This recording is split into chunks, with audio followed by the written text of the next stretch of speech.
არასრული 2 წლის წინ 2023 იქნებოდა ჩემს საავტორო გადაცემაში კონტექსტი ფორმულაზე რომელიც ისიც თქვენ როგორ ნაწილიანია ანუ პირველი ნაწილი არის ედიტორიალი და მეორე ნაწილი არის ინტერვიუ.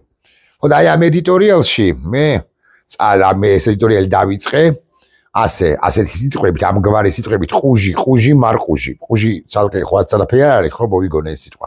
და მარხუჟი კი იცით რაც არის. და მე განვაგრძელო ხუჟი, მარხუჟი ბიზინა ივანიშვილის კისერზე ვიწროვდება მეთქი. იმხანად 2023 წელს ხადია მქონდა საფუძვლები რომ ეს სიტყვები წარმომეთქვა, იგულისხმებოდა ხუჟი, მარხუჟი საერთაშორისო თანამეგობრობის მხრიდან.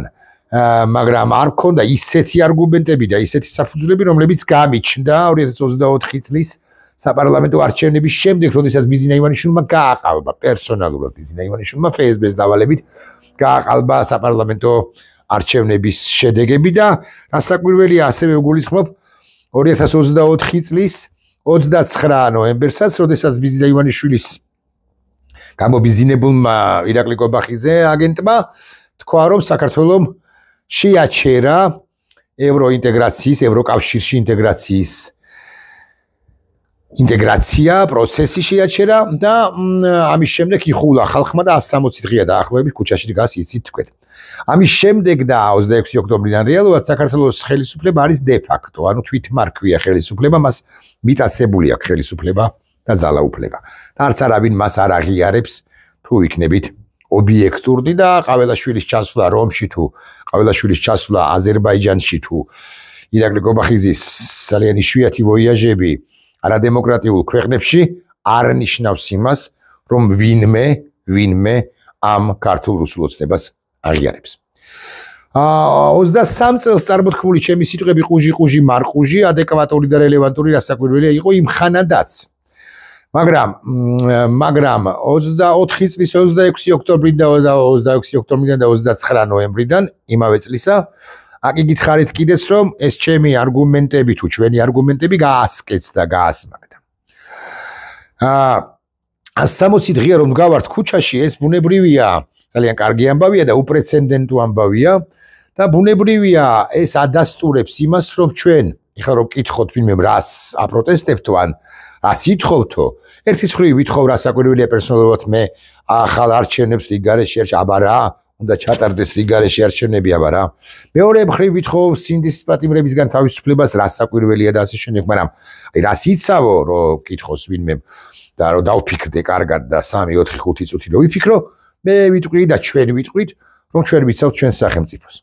დიახ, არჩევნები ერთია, სინდის პატიმრების ამბავი მეორეა, რასაკვირველი არჩევნები უნდა დაინიშნოს და სინდის პატიმრები თავისუფლებულნი უნდა იყვნენ, მაგრამ მთავარი мотиваცია მე მაინც მგონია რომ ჩვენი ყოფნისა 160 დღიანი პროტესტისა, რომელიც კიდე 160 დღე გაგრძელდება და კიდე 320-ის თუ საჭირო გახდა, არის ის, რომ ჩვენ კარგად ხვდებით იმ ეგზისტენციურ საფრთხეებს, რომლებიც არის ჩვენი ქვეყნის წინაშე, ანუ აქ დგას მართლა დამოუკიდებელი საქართველო და საქართველოს გაქრობას შორის არჩევანი არის გასაკეთებელი ახლა ჩვენი გენერაციის, ჩვენი საზოგადოების, ჩვენი ხალხის, ჩვენი ქვეყნის მიერ. გასაკვირველია ისინი, ანუ ქართული ოცნება, ქართული სახელმწიფოს გაუქმებაზე არის ორიენტირებული, გაუქმებას ლამობს, გაუქმების სურვილი აქვს, ხოლო დანარჩენ საზოგადოებას, მათ შორის ქოც-სამომრჩეველსაც, ოღონდ ისინი არ გამოსულან სამწუხაროდ აქამდე, იმიტომ არიან ქოცები, ხო, რასაკვირველია უნდა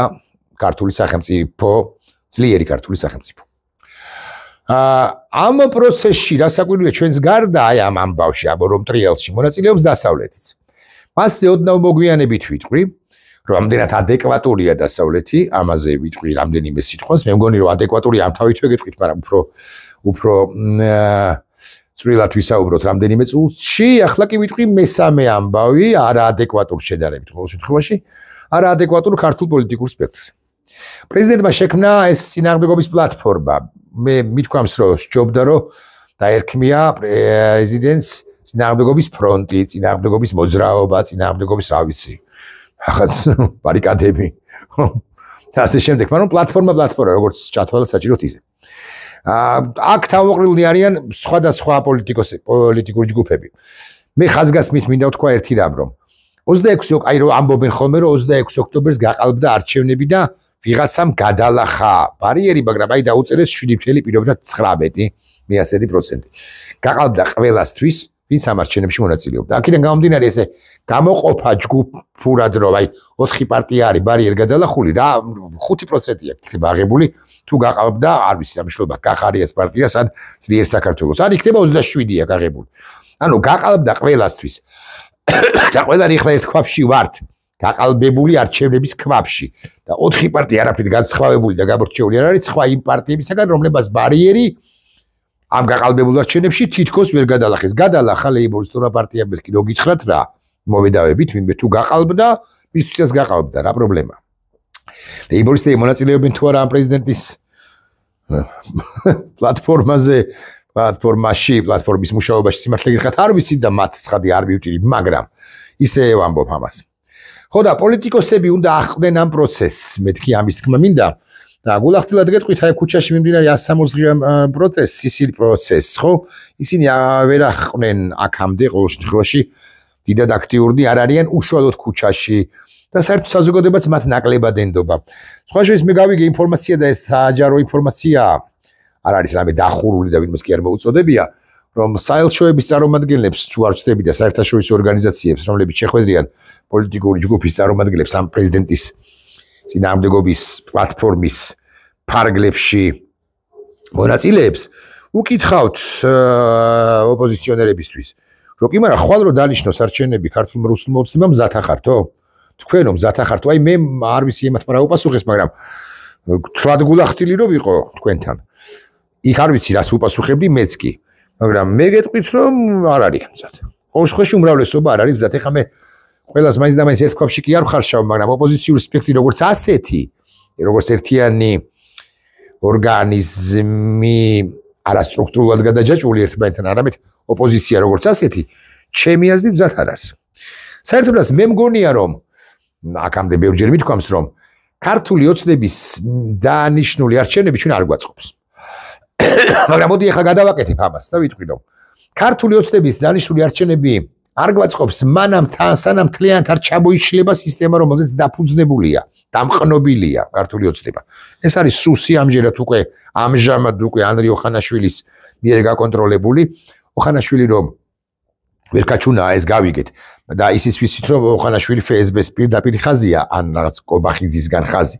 მაგრამ აი ოხანაშვილის მიერ გაკონტროლებული სუსის პირობებში არჩევნების ჩატარება არ არის სწორი თლად.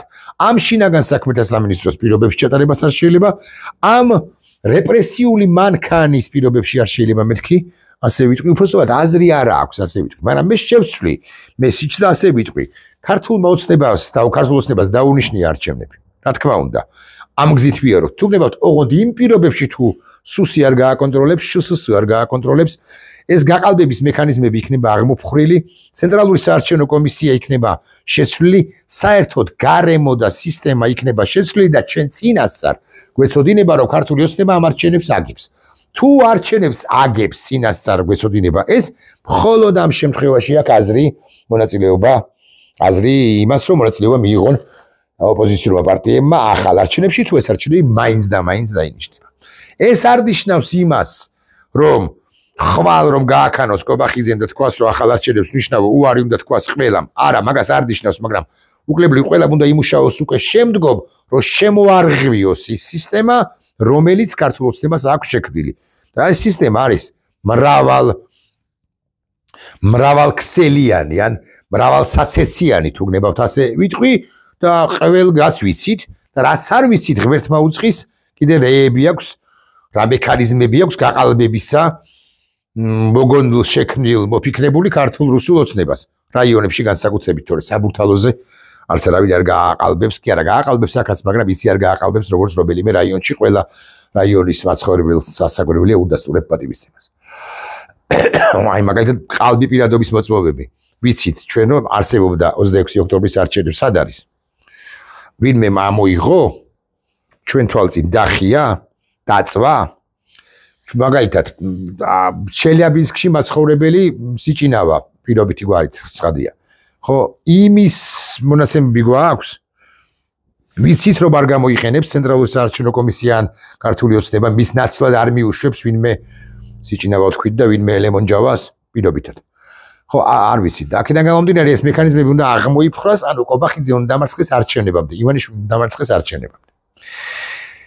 ქართული ოპოზიციური სპექტრი აქ იგითხარით ჩემი აზრით ყოველ შემთხვევაში მზად არ არის ახლა რიგარეში არჩევნებისათვის რომლებისაც ქართული ოცნება განიხილავს მეთქი ხმამაღლა თქვა მიგამომივა თუმცა მე პირადად ვივარაუდე რამდენიმე ხნის წინ რომ მომავალი წლის მაისს ანუ დღეს წორს 1 წლის თავზე 12 თვის თავზე რიგარეში არჩევნები ჩვენ არ აგვწდება სხვადასხვა არა იმ მოტივით რომ გააყალბა არჩევნები ქართულ ოცნებამ არამედ იმიტომ რომ ქვეყანაში არის კრიზისი სხვადასხვა ეს არის ერთგვარი არგუმენტი თუ ჩვენ გვინდა რომ მივახციოთ რიგარეში არჩევნებს მართლა დიახ გააყალბა მაგრამ ამას ხო არ აღიარებს და აი რაღაც კონსენსუსური ვარიანტი კი უნდა იყოს მოძებნილი ამ რუსულ ბანდასთან რომელიც ვიგინდარებით არის დაკომპლექტებული ახლა გადავიდეთ საერთაშორისო ორგანიზაციებზე საერთაშორისო თანამეგობრობაზე რომელიც ჩვენი პარტნიორია ჩვენი ქართული საზოგადოების მე მინდა გითხრათ რომ ეს საერთაშორისო ორგანიზაციები თუ პარტნიორები ჩვენი ხო ადეკვატურები არიან მეტწილად ეხა იქ რომ ეუთოს წარმომადგენელი ხდება ან ევროპის საბჭოს წარმომადგენელი ხდება კობახიძეს ეს ცხადია ცუდია მაგრამ ესეც არ იძლევა მათი ლეგიტიმაციის საფუძველს რომ იცოდეთ ეს არ არის მათი რუსული ბანდის ოცნების ლეგიტიმაცია არც თურქეთში ვიზიტი უცრავად არც აზერბაიჯანში ვიზიტი არც ვატიკანში ვიზიტი ამ პრეზიდენტისა პრეზიდენტად წოდებულისა მაგრამ ისევ და განსაკუთრებით საინტერესო ამ სივრცეში ამერიკული სივრცე იმიტომ რომ ევროპელებს ესენი არენდობიან ბოდის ვიხდი აქვე გავიხსენებ კარგი გამახსენდა არენდობიან ესენი არენდობიან არ ელაპარაკებიან საერთოდ აგინებენ და არაფერს ისმენენ ევროპელებისა ეხლა შეეხება ბოდიში ეს ჩემს ვოლზე უნდა შევიდე ამას უბეში სხვა რამე იყო ჩართული და არენდობიან ევროპელებს არა თუ არენდობიან არამედ აკრიტიკებენ ეს არასწორი სიტყვა ლანძღავენ პირდაპირ მნიშვნელობით ერთ-ერთი გამლანძღავი ის გამლანძღველი ისი თქვენ არის ეს კაცი რომელმაც სენატორ შახინს კლიმაქსის პრობლემა დაუდგა და ამიტომაც არის რომ ასეთ განცხადებებს აკეთებს მიუღებელია ჩვენთვის კიდევ ერთხელ ქალბატონო რასა მიხედეთ თქვენს ქვეყანას მიხედეთ გავაგზავნებ ამას. ესე იგი ეს ზარქუა რუსი. ხო, ამ განცხადებას ქალბატონო რასაო ესე რომ ამბობს, ხო? ამას აკეთებს, ამ განცხადებას აკეთებს რომელიც უავტორიტეტო რეიტინგ რასა იუკნევიჩიენეზე, ევროპარლამენტარზე და ნახეთ როგორ საშინელ სიტყვებს ამბობს. რომ რაღაცა კლიმაქსის პრობლემა არ მინდა რამე ძალიან არ მიყვარს უკიდურესად არ მიყვარს ოჯახის წევრებზე შეხება და ამიტომ ვერ მივცემ საკუთარ თავს უფლებას იმის უფლებას რაც ზოგმა მიუწერა ირაკლი ზარქუას სავსებით სამართლიანად ოჯახის წევრზე მაგრამ ასე უნდა ვთქვა მის დამონათებასაც ხო არ აქვს ნათესავები ასაკში რომლებსაც ეს პერიოდის პრობლემას ეს პერიოდი უდგებათ ცხოვრებაში. ბუნებრივია ყავს ბატონ ვახიძესაც და ამ რაგვარია ამ ზარქუასაც. და ამგვარი განცხადების გაკეთება ეხლა უკვე ბოდიში YouTube-მა რო სრულად დაბლოკოს ეს ვიდეო. ხო, არის დაბლოკოს ვიღაცა მიჩილოს და ამარეპორტოს, არ ვიცი რაც უნდა ის უქნეთ. არის ნაბიჭრობა ხალხო. როგორ შეიძლება ქალბატონზე საკში შესულზე მე არც ვიცი სიმართლე გითხრათ აი საბოლოო ჯამში რამდენი წლის არის ეს ქალბატონს მაგრამ მნიშვნელობა აქვს ხო როგორ შეიძლება ასეთი ლექსიკით საუბარი და ეს ზარქუა არის ნაბიჭვარი როცა ამას ამბობს ამას ვამბობ ღიად ამავე განცხადების მეორე ნაწილი არის ის რომ ევროკავშირიდან გამოდიანო თუ გნებავთ ჩავთავ და მიხედეთ თქვენს სივრცესო ევროკავშირსო ორგანიზაციასო გამოდიანო ამ ევროკავშირიდანო და ჩვენ დაგვანებეთ თავიო. არავინ მე მაყურებელს მიმართავ, არავინ ევროკავშირიდან არ გამოდის. მატყუარა ეს ნაბიჯვარი საბოლოო ჯამში დამატებით კიდევ არის მატყუარა. ეს რომ იცოდეთ. არავინ არ გამოდის, გატყუებთ, მაგრამ მარტო გატყუებთ, იმიტომ კი არა რომ გატყუის არის მატყუარა და გულუბრყვილოა და ასე იცისან შეგდებულად ამბობს. არა, ეს დავალება აქვს ასეთი მიღებული, რომ ეს გითხრათ. ეხლა ეს გადახრება გამომივიდა რა საბოლოო ჯამში უნდა მელაპარაკა ჩვენს დასავლელ პარტნიორებზე. დასავლელი პარტნიორები განსაკუთრებით შეერთებული შტატები ადეკვატურია და ის მოიცლის ჩვენთვის არც თუ შორეულ მომავალში. მოიცლის იმიტომ, რომ უკრაინის კონფლიქტის ბჭყალებში თუ ბჭყალებოთ მოგვარების კვალდაკვალ დგება იმ სივრცეებისაკენ გამოხედვის დრო, რომლებიც ასევე არიან გარკვეულ წინააღმდეგობაში რუსეთის რეჟიმთან. თავარი ამ სივრცეებს შორის მაინც არის საქართველოს უნდა ვაღიარო, ეს და უნდა ღიად თქვა. რომელიც 160 დღეა დგას, ხო და მეტია, ხო, ბევრად მეტია, მაგრამ 160 დღე ეს უწყვეტი პროტესტია. ამ თვალსაზრისით ჩვენ გვყავს ჩვენი ლობისტები, არასწორი სიტყვაა და გაიგებს ახლა ესენი გაიგებენ სხვანაირად. ჩვენი მხარდამჭერები შეერთებულ შტატებში, რომლებიც წონიანები არიან, კი ვილსონი კონგრესმენი ვერ ხვდება ტრამპს 2 დღეში 3ჯერ, მაგრამ 2 კვირაში ერთხელ ნამდვილად ხვდება. და მის გარდა არიან კონგრესმენები, სენატორები და ასე შემდეგ, რომლებიც მათ შორის სენატორი რიში და მათ შორის სენატორი შახინი კაფსლოქზე მეჭირება. ისა შახინი. სხვები და სხვები, შახინი დემოკრატია, რიში რესპუბლიკელია. სხვები და სხვები, რომლებიც არიან ადეკვატურები და ისინი სახელმწიფო დეპარტამენტის დონემდე მაინც რუბიოს არ გულისხმობ, თუნდაც მის მოადგილეს გულისხმობ, ასწევენ საქართველოს თემას. ანუ მიაწვიან აბსოლუტურად ადეკვატურ ინფორმაციას ყველა საკითხზე. ანაკლია ჩაშალეს ჩინელებს მისცეს, ირანის პრეზიდენტის გასვენებაში იყო, აქ რეპრესიული მანქანა აქ ამოქმედებული. სატრამპს უწოდებენ deep state-თან დამარცხებულს თუ deep state-ის მოკავშირეს უწოდებენ. შეერთებულ შტატებს აგინებენ და ყველაფერთან დაკავშირებით ეთყვიან რუბიოს და სახელმწიფო დეპარტამენტს და ერთ სახლსაც უბრალოდ ტრამპის დონემდე არ აიწევა ეს ყველაფერი. ალბათ მაინც და ამერიკის შეერთებული შტატები ამოქმედებს ყველა მის ხელთ არსებულ მექანიზმს იმისთვის რომ მოაშთოს და მოახჩოს ეს რეჟიმი ხა მირეკავდა ჩემი ერთი მეგობარი რომელსაც რაღაც საინტერესო ინფორმაციები აქვს დარწმუნებული ვარ და მე მას გადაურეკავ ცოტა ხანში. ხო და აი ეს ამბავია. ამიტომ ამერიკიდან სანქციებსაც და არა მხოლოდ პრინციპულ და კონცეპტუალურ გადაწყვეტილებებს უნდა ელოდოს ბიზინა ივანიშვილი. რომელმაც შესანიშნავად იცის რომ ეს ყუჟი მარყუჟი ხო მის კისერზე მართლა ახლა უკვე მართლა ნაღდად ვიწროვდება და ვიწროვდება. გამოსავალი აქვს თუ არა ბიზინას? აქვს, გაგიკვირდებათ და აი მე ხო არ ვამბობ რომ არა აქვს მეთქი. აქვს. ოღონდ ბევრად მეტი რესურსი ფინანსურიც მათ შორის და ადამიანური და ძალისხმევა და რესურსი უნდა ხარჯოს და ძალისხმევას უნდა მივართოს ბევრად მეც იმისთვის რომ ამ ვითარებაში რომელშიც ის აღმოაჩინა რუსეთმა აქედან როგორღაც გამოსხლტეს და გამოძვრეს. თუმცა აქვს და ეს არის დალაგების მცდელობა ისე შეერთებულ შტატებთან ისე რომ თავად წავიდეს აღარ ჩაერიოს ამ პოლიტიკაში ქართულ პოლიტიკაში მისცეს ქართულ საზოგადოებას არჩევანის შესაძლებლობა და ამოშანთოს თავადვე ის უკეთურობანი რომლებიც თავადვე თან შექმნა ერთ წარმოვთქვი ის სიტყვა ჩააბეტონა ხო ამოძირკოს ის ნერგები რომლებიც მანვე დაგვირგო ამ ქართულ მიწაში ჩვენს ნიადაგში პოლიტიკურ ნერგებს გულისხმობ ნაბიჯურების სახით. ხო და აი ეს გამოსავალია. ახლა მე ალბათ სათაურში არ გამოვიტან სიტყვას ნაბიჯვარი, იმიტომ რომ YouTube-ის მეშინია. მაგრამ და მინდა რომ მეტმა მოქალაქემ ნახოს, მაგრამ ეს ვიდეოც, მაგრამ ისე იცოდეთ რომ ყველაფერი საბოლოო ჯამში არის კარგად. და კონდეთ საკუთარი თავის იმედი, კონდეთ თქვენივე მეგობრების, ახლობლების, თქვენივე თანამებრძოლების, ახალი მეგობრების იმედი არ აგებზაროთ ხმა. რა გითხრათ კიდე და ახალ არჩევნებს ისე დანიშნავენ, როგორც მე გიყურებთ, როგორც თქვენ მიყურებთ ახლა. მე აი ამ ჩაღამებულ თვალებს მათ შორის. ნახვამდის.